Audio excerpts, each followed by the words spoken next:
Alô, Fernando Belchior mais uma vez aqui com vocês para falar sobre marcenaria fina. Hoje para tratar do nosso curso online de marcenaria fina, que tem sido muito requisitado. No dia 18 de dezembro a gente vai fazer o lançamento oficial do curso. O curso foi pensado para se basear num tripé. Esse tripé se constitui em conhecimentos gerais sobre marcenaria fina e madeira, fundamentos ligados às técnicas empregadas e projetos que sustentam o ensinamento dos outros dois itens. Nós vamos fazer 4 projetos durante o curso. O curso vai ter 8 meses de duração, aulas gravadas, aulas ao vivo. Aqui está o primeiro projeto, uma tábua de corte que a gente vai fazer para aprender o conceito de blank. Eu me comprometi a mostrar trechos de aulas de cada uma dessas bases que constituem um tripé. Então, primeiro, conhecimentos gerais sobre madeira e marcenaria. A gente vai falar nesta aula, cujo trecho você vai ver, sobre compra de madeira. Assista a aula, espero que você goste. Dia 18, lançamento oficial. E então, vamos juntos?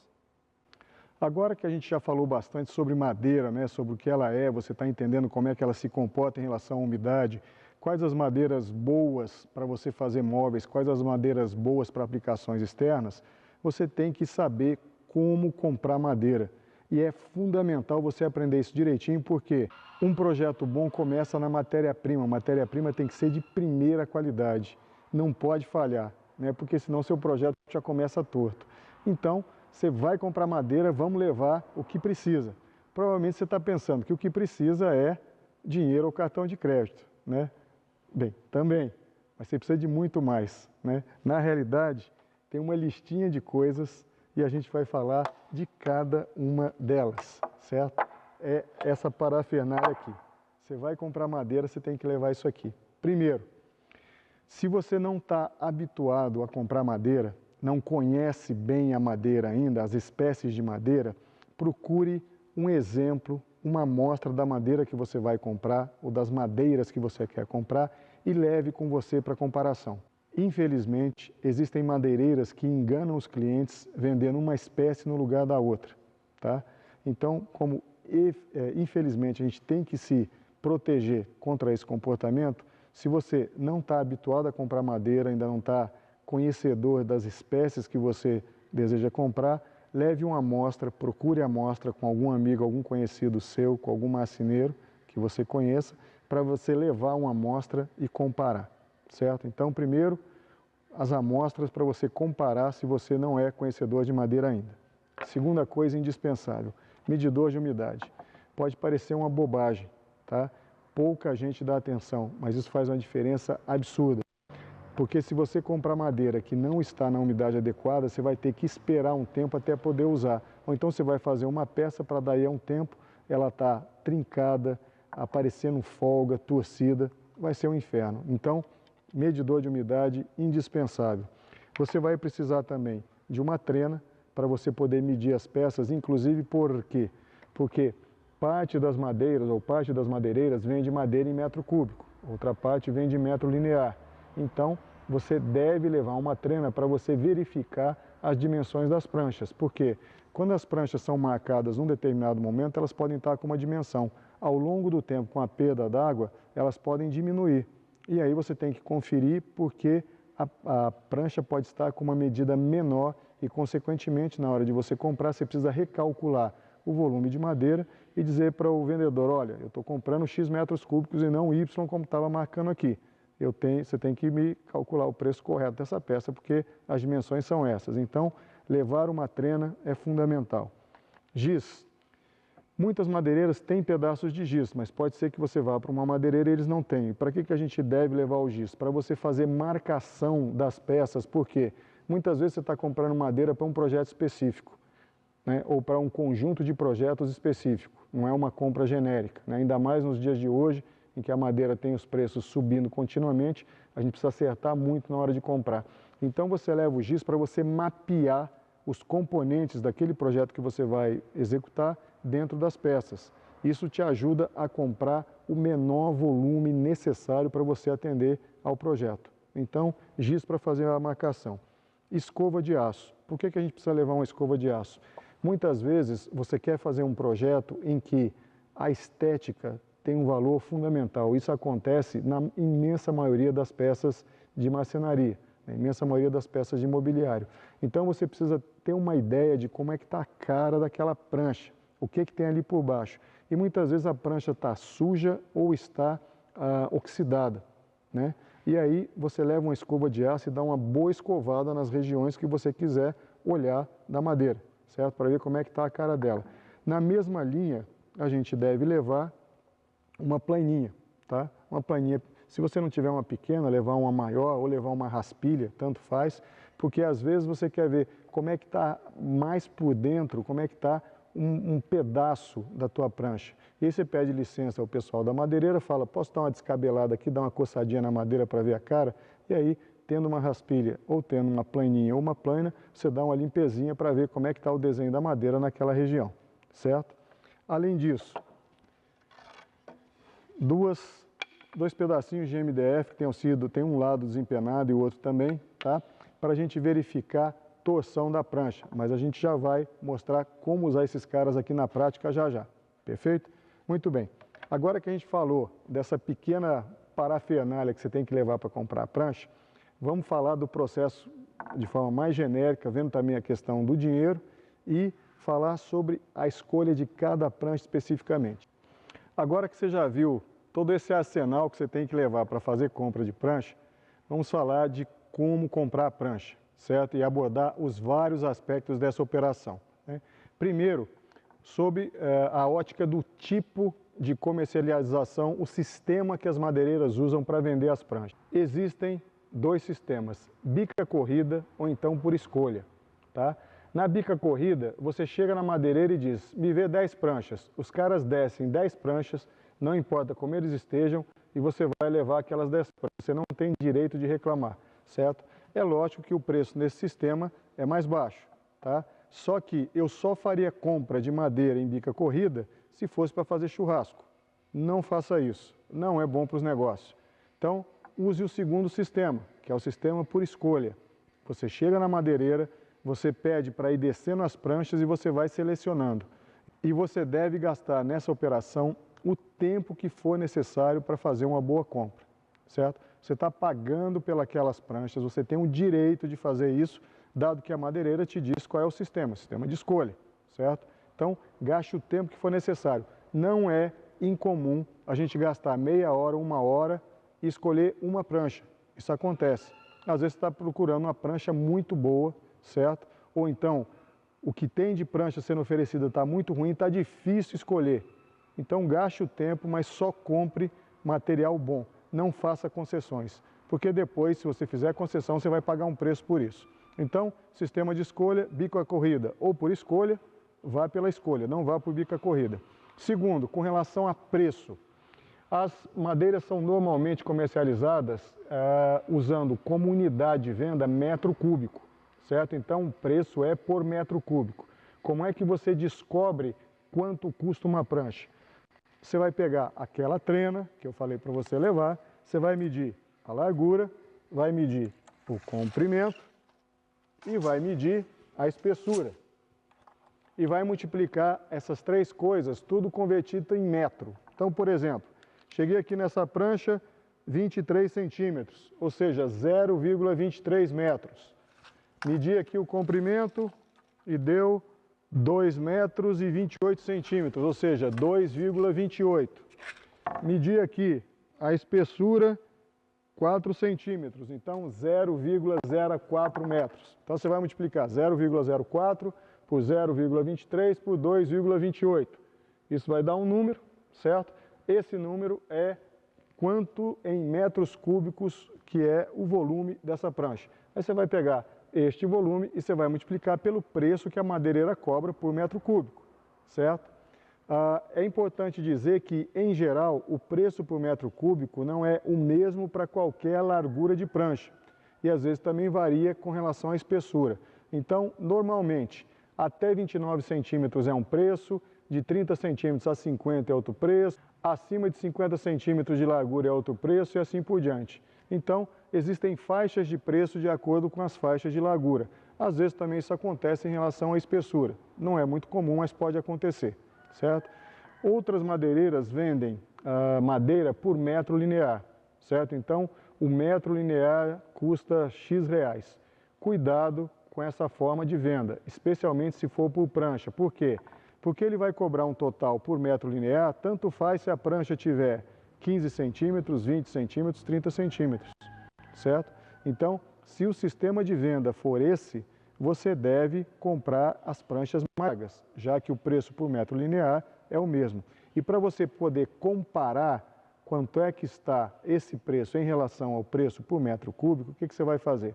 Você vai pegar a espessura da prancha em metros, vai pegar a largura da prancha em metros e vai multiplicar os dois, tá? Isso está te dando qual é o volume que tem em 1 metro linear. Aí você vai pegar o preço em metro linear, vai dividir por esse volume e aí você vai achar o preço em metro cúbico. E isso vai permitir a você fazer a comparação. Dá uma olhadinha aí no PDF que nós colocamos neste vídeo, ensinando a fazer essas continhas para você não se perder e você poder fazer uma boa compra quando estiver adquirindo madeira, certo? Então nós falamos das formas em que a madeira é disponibilizada para você, por escolha ou por bica corrida. Nós falamos das unidades que são usadas para fazer a venda da madeira, certo? Metro linear, metro cúbico.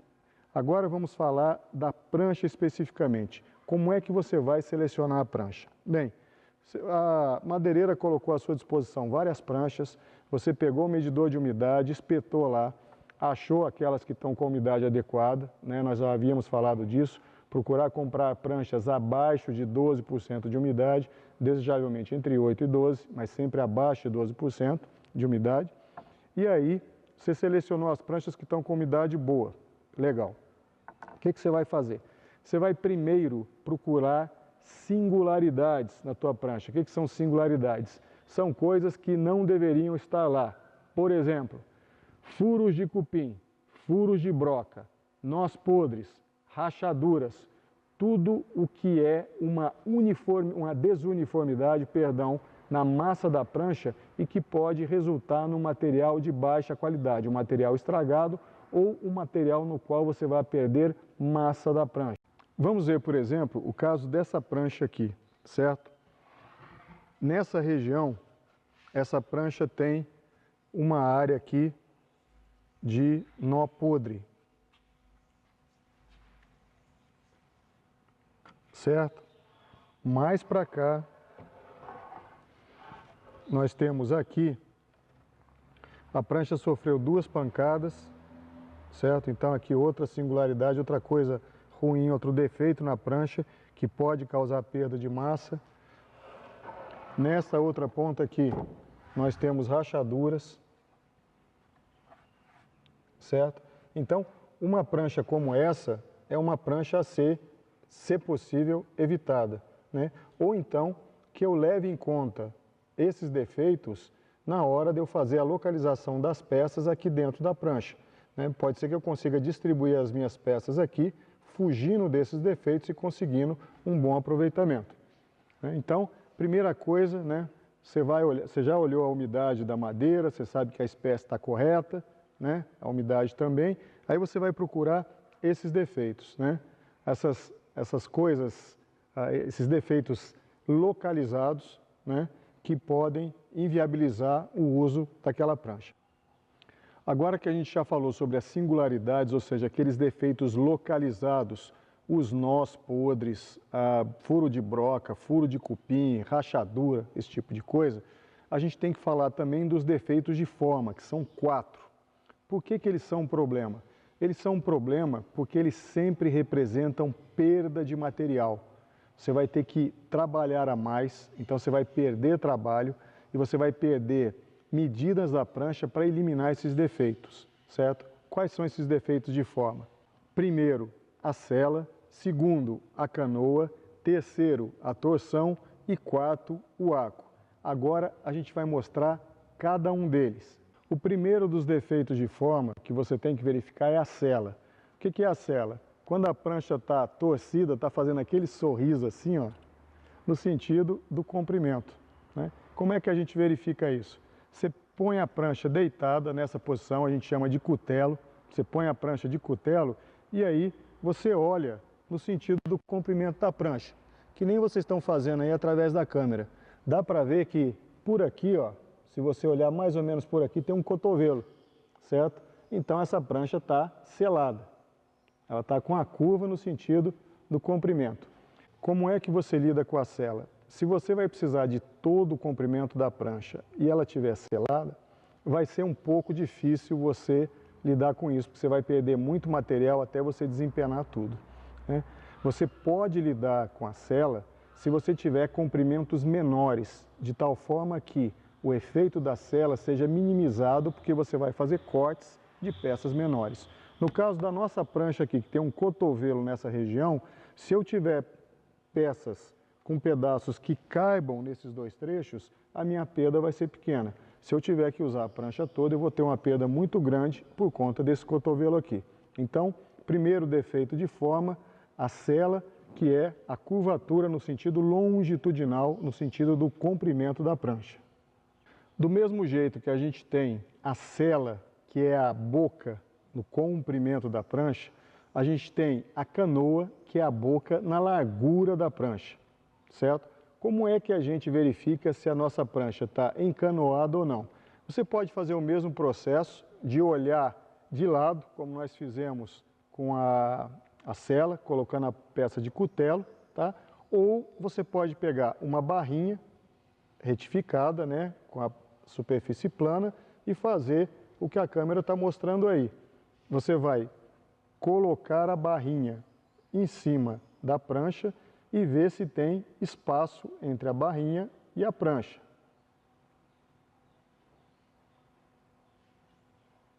Viram aí o espaço? Muito bem. Isso aí é uma canoa. É uma canoa pequenininha. No caso dessa prancha aqui, não está nem atrapalhando muito, né? Mas, de novo, se for uma canoa grande, você vai perder muito material na hora de você retificar essa prancha, de você torná-la plana. Então, é outro defeito de forma que tem que ser evitado. Terceiro defeito de forma é a torção. O que é a torção ou hélice?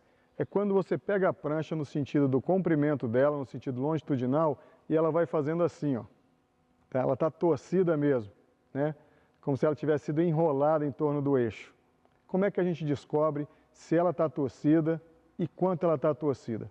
Usando aquelas barrinhas que eu mostrei agora há pouco. São barrinhas que são desempenadas e desengrossadas, ou seja, a espessura delas é constante, não precisa nem ter a mesma espessura, o importante é que cada uma esteja constante sua espessura. Você coloca uma numa ponta da prancha, outra na outra ponta da prancha. E aí você vai buscar alinhar o topo das duas barrinhas. Se os topos estiverem paralelos, está tudo bem, a prancha não está torcida, pelo menos nas pontas. Se por um acaso elas estiverem fazendo um X, significa que a prancha está torcida, e aí o tamanho desse X é que vai mostrar o quão elas estão desalinhadas. A gente vai colocar agora para vocês aí na câmera, mostrando o alinhamento, nesse caso aqui, se existe ou não.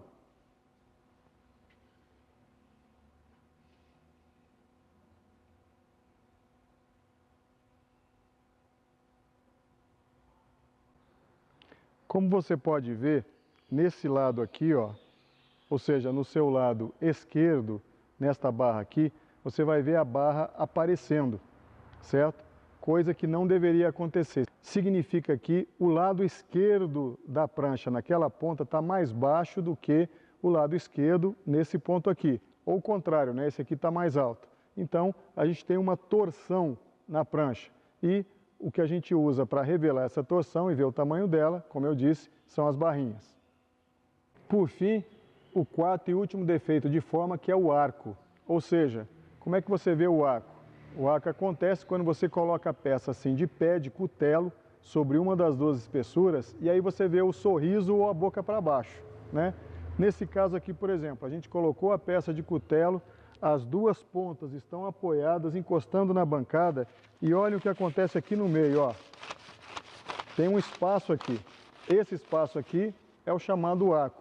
E isso aqui, assim como os outros defeitos de forma, representa uma perda de material quando eu for retificar, quando eu for aplainar a minha prancha. E, da mesma forma que os outros, deve ser evitado. Então você mede o tamanho do arco para ver se dá para conviver com ele ou se ele vai representar muita perda de material, eventualmente até a perda da prancha para uma peça específica. Então precisa ficar muito atento em relação aos defeitos de forma. Bem, você assistiu então um trecho da aula referente à primeira base do tripé que constitui o nosso curso, né, sobre conhecimentos gerais sobre madeira e marcenaria. Daqui a alguns dias nós postaremos o segundo vídeo tratando de fundamentos, que tem relação com os processos que a gente usa em marcenaria. E então, vamos juntos?